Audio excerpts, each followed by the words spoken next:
Online ඩොක් YouTube channel එකට ඔයාලා හැමෝම ආයුබෝවන් කියලා පිළිගන්නවා. අද අපි කතා කරන්න යන්නේ පිරිමි ළමයි බහුතරයක් මුහුණ දෙන ලිංගික ගැටලුවක් පිළිබඳව. බාහිර සමාජය මේ ගැන දැනගන්නේ කියලා තියෙන බිය නිසා බොහෝ දෙනෙක් මේ සඳහා නිසි ප්‍රතිකාරයක් ලබා නොගෙන දුක් විඳිනවා. මේ රෝග තත්ත්වය පයිමෝසිස් කියලා හඳුනනවා. අපි අද මේ වීඩියෝ එකෙන් මේ රෝගී තත්ත්වය මොකක්ද, ඒක ඇති වෙන්නේ කොහොමද සහ මේ සඳහා පවතින ප්‍රතිකාර මොනවද කියලා කතා කරමු.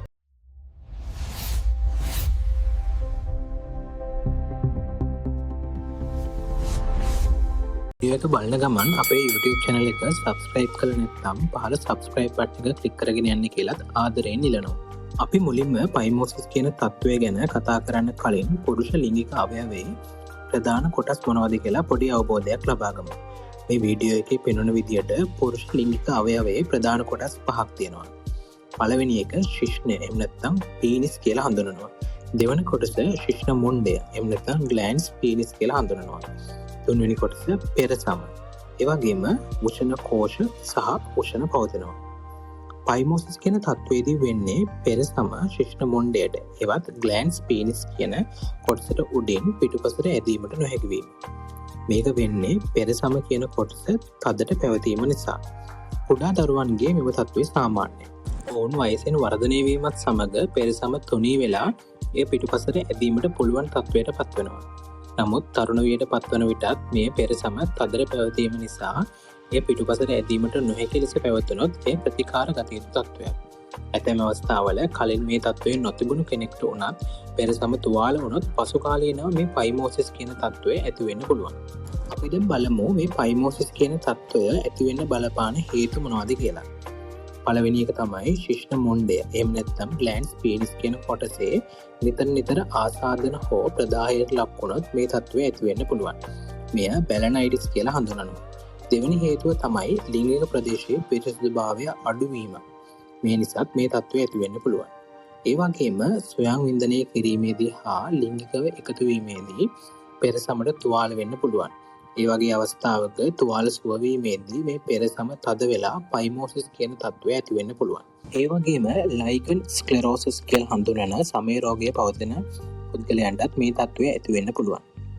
අපි දැන් බලමු මේ රෝගී තත්ත්වයේ පවතින රෝග ලක්ෂණ මොනවද කියලා. පෙරසම පිටුපසට ඇදීමට නොහැකි වීමට අමතරව ඇතැම් පුද්ගලයන්ට මුත්‍රා පිට කිරීමේදී හා ලිංගිකව එකතු වීමේදී වේදනාවක් ඇති වෙන්න පුළුවන්. පෙරසම ගොඩක්ම තදට පවතිනවා නම් ඇතැම් විට මුත්‍රා පිට කිරීමේදී පෙරසම බැලුන් එකක් වගේ පිම්බෙන්න ගන්නවා. ඒ වගේම නිතර මුත්‍රා ආසාදන ඇතිවීමේ ප්‍රවණතාවයක්ද පවතිනවා. අපි දැන් බලමු මේ සඳහා පවතින ප්‍රතිකාර මොනවද කියලා. මේ සඳහා මුලින්ම අපිට ස්ටීරොයිඩ් ක්‍රීම් එකක් භාවිතා කරලා බලන්න පුළුවන්. මේ සඳහා බීටා මෙතසෝන් හෝ හයිඩ්‍රොකෝර්ටිසෝන් වගේ ස්ටීරොයිඩ් ක්‍රීම් එකක් භාවිතා කරන්න. උදේ හවස ලිංගික ප්‍රදේශය පිරිසිදු කිරීමෙන් පසුව මේ ක්‍රීම් එක පෙරසමේ ආලේප කරන්න. ඉන්පසුව ටිකෙන් ටික පෙරසම පිටුපසට ඇදීමට උත්සාහ කරන්න. කිසිම වෙලාවක පෙරසමට තුවාල වන විදියට අපහසුවෙන් පෙරසම පිටුපසට ඇදීමෙන් වළකින්න. මේ ක්‍රීම් එක දිනපතා සති 2ක් පමණ නොකඩවා භාවිතා කිරීම මගින් සාර්ථක ප්‍රතිඵල ලබා ගන්න පුළුවන්. එමගින් පෙරසම තුනී වෙලා පිටුපසට ඇදීමට පුළුවන් තත්ත්වයට පත් වෙනවා. මේ ප්‍රතිකාරය සාර්ථක නොවුනොත් ශල්‍ය ප්‍රතිකාර සඳහා යොමු වෙන්න සිදු වෙනවා. මෙහිදී ශල්‍ය කර්මයක් මගින් පෙරසම සම්පූර්ණයෙන් ඉවත් කිරීම සිදු කරනවා. මෙය සර්කම්සිෂන් කියලා හඳුන්වනවා. පයිමෝසිස් කියන තත්ත්වයට පවතින ස්ථිර ප්‍රතිකාරය තමයි සර්කම්සිෂන් කියලා හඳුන්වන්නේ. කොහොම වුණත් ඔයාට මේ තත්ත්වය පවතිනවා නම් වෛද්‍යවරයෙක් වෙත යොමු වෙලා ඔයාට සුදුසු ප්‍රතිකාරය මොකක්ද කියලා උපදෙස් ලබා ගැනීම වඩාත් සුදුසුයි. දැන් අපි බලමු මේ පයිමෝසිස් කියන තත්ත්වය නැවත ඇති වෙන එක වළක්ව ගන්න මොනවද කරන්න ඕනේ කියලා. ප්‍රධාන වශයෙන් පෙරසමට තුවාල වන විදියට පිටුපසට ඇදීමෙන් වළකින්න.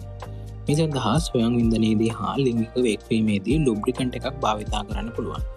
පෙරසමට තුවාල වී පවතිනවා නම් එම තුවාල ඉක්මනින් සුව කර ගැනීම හා එදිමීම අවම කර ගැනීමට ඇන්ටිබැක්ටීරියල් ක්‍රීම් එකක් ආලේප කරන්න.